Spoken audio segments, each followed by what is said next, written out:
Hi everyone! So second video review for this week is for Miles Apart by A.L. Brooks. If you want to check out my review, I did just post that. So if you're on YouTube, there's a link below, and if you're on Facebook or on my blog, then there's a link within the post.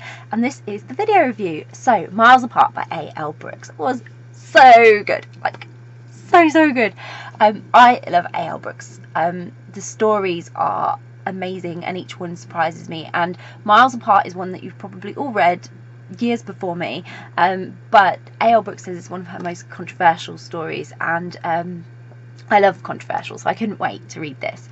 Alex, she's one of the main characters, and she's grateful for the chance to get away from the heightened home situation with her girlfriend Terry, and even if that escapism is for work, she's going to take a chance at it. So she finds herself in Montreal, and she meets Justine, who she has an instant connection with. And while Alex is trying to enjoy the moment and the relief of just being free for a couple of days, if you like, Justine is trying to recover from her own demons, and so not engage in sort of meaningless nights with people she's just attracted to.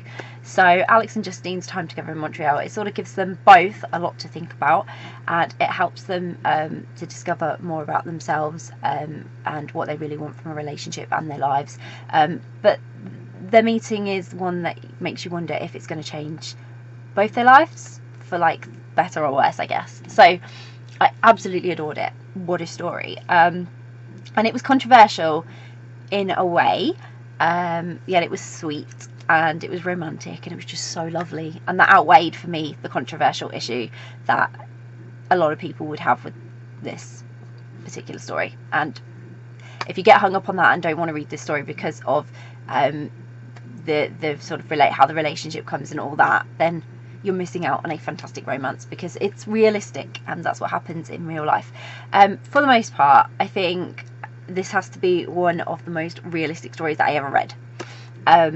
It was typical of life. It was just typical of life. It's just typical that you're in a relationship with someone and it's not going quite right, and you meet someone who it is going to go right with, and you have to make decisions, and things happen, and some things are out of your control, and just all things like that. And you know, life, you know, and the lemons it likes to throw at you and what you do with them, and it does it when you least expect it, and sometimes you can't control it, and sometimes you make the wrong decision, sometimes you make the right decision, and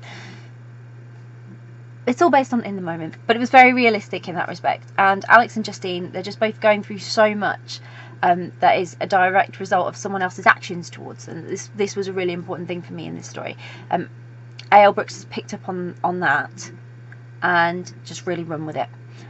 Which for me, it was really important, because sometimes you just don't realise how much someone else is affecting you, and even into your future, what they did to you or their actions, the consequences it has for you long term, like your mental health and your own self-esteem, and it changes you as a person, and it changes your perceptions, your trust. It just changes everything, and that was so evident in both these characters and how they had developed and how they continue to develop.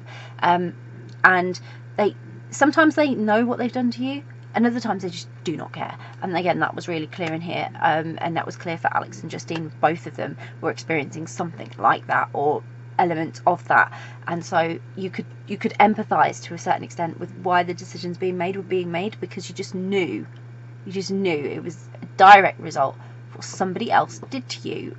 You like the subconscious of it. And I loved their connection, though. Like the connection that Alex and Justine had. They sort of had something in common and had no idea they had it.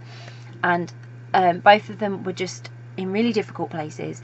And upon meeting, you know, they were trying to navigate those difficulties whilst also trying to survive and apply changes for the better to their situations. So that's not only a lot to be dealing with, but also then when you're on the same page for different reasons, and it just adds to the drama, the miscommunications, the misunderstandings that really drove this relationship and the plot for this story. So all that was completely necessary as well. You needed that situation, you needed both of them to be in the circumstances they were to get the outcome that you were going to get, and I loved that too.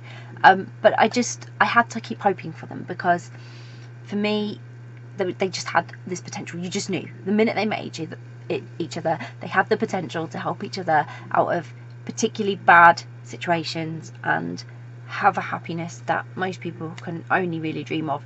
And so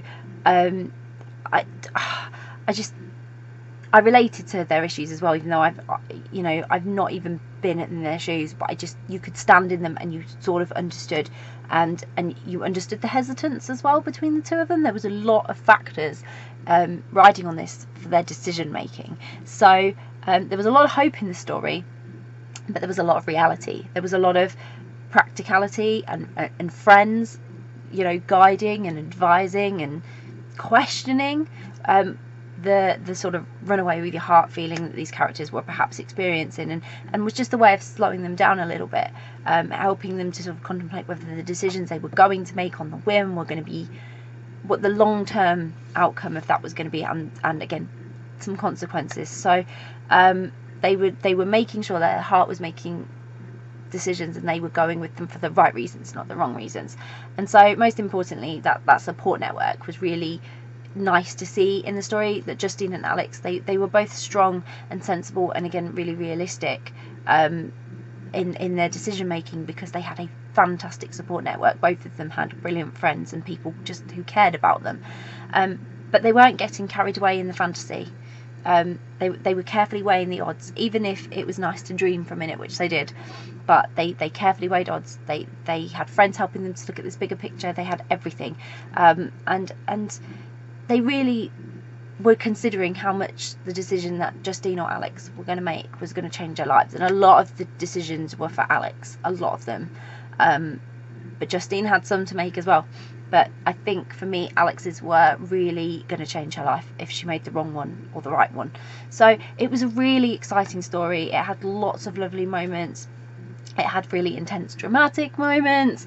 But most importantly, it had those scenes where you could just sort of cuddle up with a blanket and just forget about their problems, and they did too, for just for a minute, and allow yourself to feel a little bit sad for these characters, and what they were going through, and subconsciously contemplate your own life and your own decisions in a way as well, because you put yourself in their shoes and you wondered if you were there, would you make that decision they're making, or would you just say, yeah, screw it, I'm going to do this? You really did think about that, but it was a subconscious thought in the back of your mind. So it was an absolutely brilliant story. I really recommend this one. I loved it, and I can't wait to read it again one day, because it was one of those stories that you just want to read again and again and again. Couldn't put it down the first time, can't wait to pick it up again. Absolutely loved it. It was brilliant. So I'll pop a link in the description so you can go and grab a copy of Miles Apart by A.L. Brooks, which I hope you will.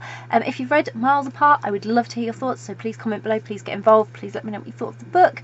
And if you haven't read it yet, it's on your to be read list, or you're planning to read it, or you've listened to this and you're thinking, oh, I must read that book, then I really hope you will. And please comment below, please let us know what you're interested in reading, because it was great to hear what you are reading. And if you do read it, I hope you love it. Bye.